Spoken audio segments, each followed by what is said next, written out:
Good morning everyone. इसके पहले हम लोगों ने अध्ययन किया था जो इंक्वायरी टीचिंग या इंक्वायरी ट्रेनिंग मॉडल है, वो जो सचमैन के द्वारा 1966 में दिया गया था। इसके पहले हमने उसके सिद्धांतों की बात की थी और किस किस चीज़ की बात की गई थी, साथ ही साथ डेफिनेशन पे हमने चर्चा किया था।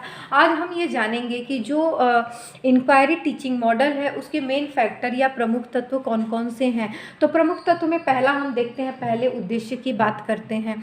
तो देखिए, एक बहुत क्लियर कॉन्सेप्ट मैं आपको बताना चाहूँगी कि तो ऑब्जेक्टिव जो होता है, मैंने कल बताया था कि जो भी समस्या होती है उसका नेचुरल वे में समाधान करते हैं।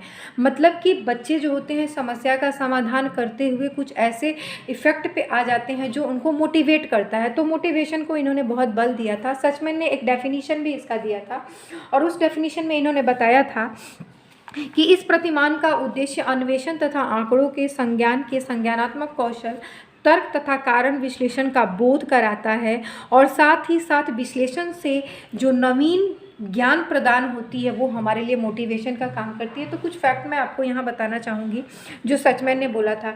उन्होंने बोला था कि इस प्रतिमान का उद्देश्य अन्वेषण, देखिए सबसे पहले अगर हम किसी समस्या के समाधान के लिए जाते हैं, ठीक है, तो हम जब समस्या के समाधान के लिए जाते हैं तो सबसे पहले हमारा जो होता है संज्ञानात्मक की बात करते हैं।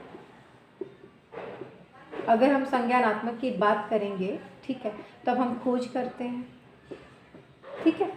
तो संज्ञानात्मक में हम पहले खोज करते हैं।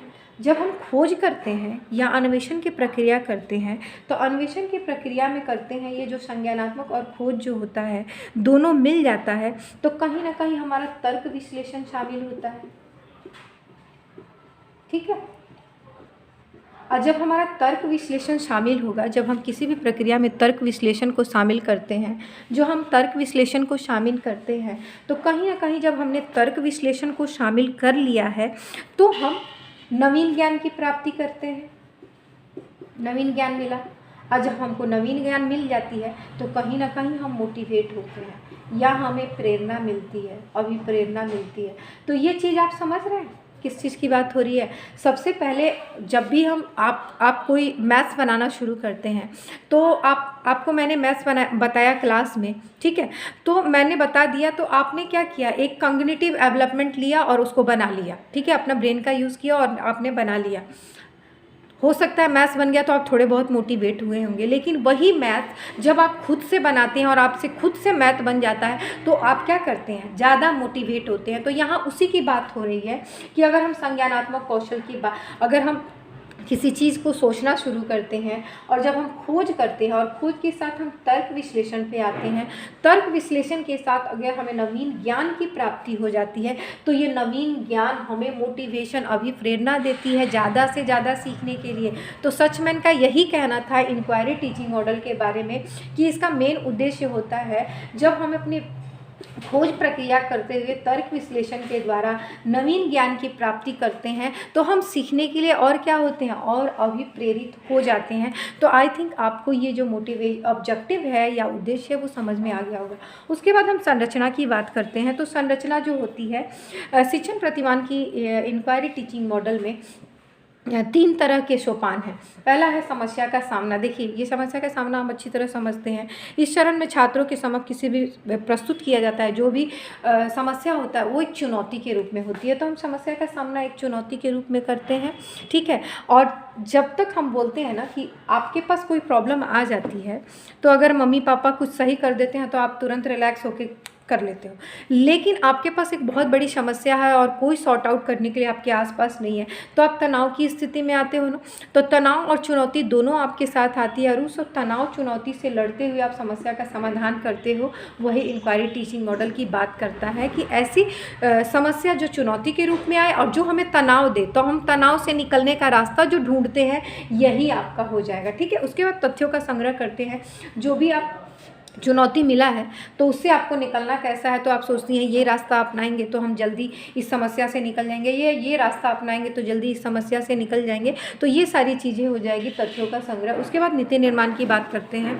जब हम कोई भी समस्या का सामना कर लेते हैं तो हम अपना पुनरीक्षण करते हैं कि हमने इस तरीके से किया तो इस समस्या से हम जल्दी से उबर गए। तो इस तरह से एक नीति निर्माण हम बना लेते हैं। तो 3 चीज़ें हो गई, समस्या का सामना करते हैं, तथ्यों का संग्रह करते हैं और नीति निर्माण की बात हम करते हैं।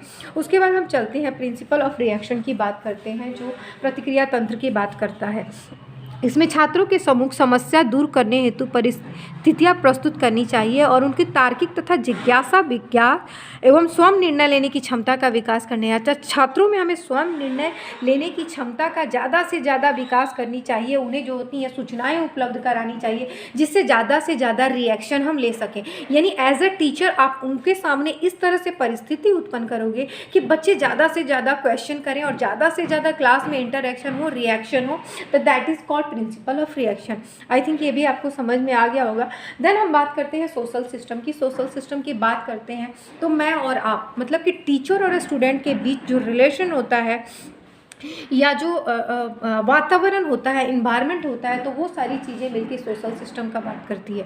जैसे कि आप इसको एक लाइन में समझ भी सकते हैं, समाज का मतलब होता है सोशल सिस्टम, समाज का मतलब होता है बहुत सारे लोग। तो उसी तरह कक्षा में बहुत सारे लोग, मतलब कि हम हैं, आपके फ्रेंड हैं, या फिर क्लास का इन्वायरमेंट कैसा है, तो वो सारी चीज़ें मिलकर सपोर्ट सिस्टम बनाती है। और सपोर्ट सिस्टम के लिए बहुत सारे चीज़ें होती हैं, लेकिन दो इम्पॉर्टेंट होते हैं, स्टूडेंट्स एंड टीचर जो होते हैं ज़्यादा इंपॉर्टेंट होते हैं। और साथ ही साथ जो क्लास में इन्वायरमेंट है, लाइट का कंडीशन है, जो भौतिक वातावरण है, वो भी बहुत इंपॉर्टेंट रखता है। तो भौतिक और मानवीय वातावरण दोनों मिलाकर सपोर्ट सिस्टम का काम करती है, नहीं सोशल सिस्टम का काम करती है। उसके बाद हम सपोर्ट सिस्टम की बात करते हैं, जो समर्थक साधन जो होते हैं उसकी बात करते हैं।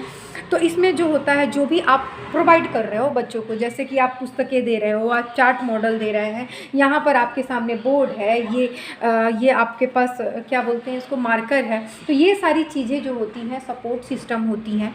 और एप्लीकेशन की अगर बात करते हैं तो इसमें होता है विषय वस्तु के बोध के लिए खोजबीन की विधियों को सिखाने में किया जाता है कि छात्र अपनी सूचनाओं का विश्लेषण करके और जो उन्होंने अपनी व्यू बनाए हैं उससे तुलना कर सके। इस प्रतिमान का उपयोग क्रिएटिविटी की भावना के विकास के लिए किया जाता है और एक खुली अभिव्यक्ति है। तो एप्लीकेशन में हम देखते हैं कि बच्चों ने जो भी जिस तरह से माहौल प्रोवाइड किया गया है बच्चों पर, वो ज़्यादा से ज़्यादा बच्चे जो होते हैं विकसित कर रहे हैं कि नहीं, उनके अंदर समस्या समाधान की जो टेंडेंसी है, वो चुनौती है, वो आ रही है कि नहीं। तो टीचर को वहाँ क्या करना है, एक चुनौती दे देना है, वहाँ से निकल, अब उस चुनौती का सामना बच्चे स्वयं कर रहे हैं कि नहीं, इस चीज़ को देखना है। तो ये हमारा एप्लीकेशन हो जाता है। तो ये प्रतिमान जो होता है, कहीं ना कहीं आप देखिए जो अगर हम बात करते हैं इंक्वायरी टीचिंग मॉडल की, तो ये साइंटिफिक, मैंने कल आपको बताया था कि पूरी तरह से साइंटिफिक है। और साथ ही साथ अगर साइंटिफिक की हम बात करते हैं तो डिस्कवरी ओरिएंटेड है ही। खोज प्रक्रिया की बात इसमें हो रही है, खोज प्रक्रिया की बात हो रही है, समस्या समाधान की बात हो रही है, लेकिन समस्या समाधान का थोड़ा हाइपर लेवल हो जाएगा, थोड़ा ऊंचा स्तर उठ जाएगा। इसमें जो भी चुनौती छात्रों के सामने दी जाएगी, वो उस चुनौती को एक्सेप्ट करते हैं, उस तनाव को एक्सेप्ट करते हैं और उस तनाव से नेचुरल तरीके से बाहर निकलने की कोशिश करते हैं। तो इस प्रतिमान में खोज प्रक्रिया पर जोर दिया जाता है और जाँच के लिए जिन मूल्यों और अभिरुचियों की आवश्यकता होती है उनका विकास किया जाता है। मतलब समझ रहे हैं कि जिन मूल्यों और अभिरुचि का आप में विकास करना है, ज़्यादा से ज़्यादा आप खोज प्रवृत्ति के चलते आगे बढ़ सकें, आप चुनौती का सामना करते हुए आगे बढ़ सकें, तो इस तरह की अभिरुचि और साथ ही साथ ऐसे मूल्य आपके अंदर जो होते हैं डेवलप किए जाते हैं। तो वो बात करता है इंक्वायरी टीचिंग मॉडल की। तो आई थिंक आपको समझ में आ गया होगा। मैंने यहाँ पर ऑब्जेक्टिव की बात की, सिंटेक्स की बात की है कि सिंटेक्स के 3 स्टेप होते हैं। देन प्रिंसिपल ऑफ रिएक्शन की बात की और आपका और मेरा जो रिएक्शन हो रहा है, हम जो क्वेश्चन कर रहे हैं, देन आपका और मेरा जो रिलेशनशिप है उसकी बात हो रही है। देन सपोर्ट सिस्टम, जो भी मैं यहाँ मटेरियल प्रोवाइड कर रही हूँ उसकी बात हो रही है, और इसको किस तरीके से हम ज़्यादा से ज़्यादा प्रयुक्त कर सकते हैं, वो सारी चीज़ें हैं। तो आई थिंक आपको सचमैन का इंक्वायरी ओरिएंटेड मॉडल समझ में आ गया होगा। इसी के साथ धन्यवाद, थैंक यू सो मच।